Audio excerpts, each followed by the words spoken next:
Bonke abangamele iminyango esifundazweni Free State bahlulekile ukungena esigungwini sesifundazwe esinamalunga angama-35 ngaphandle kaMxolisi Dukwana kuphela.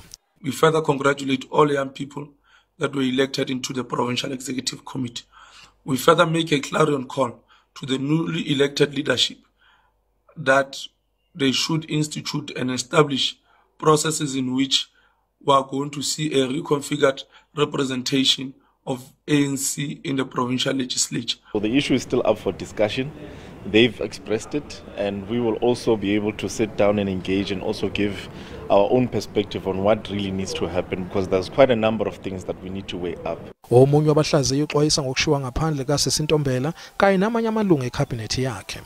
The very same members that they want to get rid of now will be needed within the next 8 months, because we are on the eve of which I strongly believe will be one of the most highly contested national elections, and you will need the ANC members. Why would you want to get rid? If there had to be changes, even that uMxolisi Dukwana wants to relinquish his position, then maybe there can be a reshuffle for a position or one or two.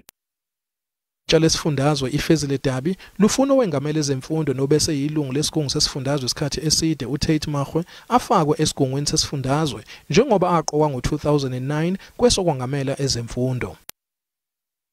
To call on the ANC PEC to consider the co-option of Comrade Tate Mahwe.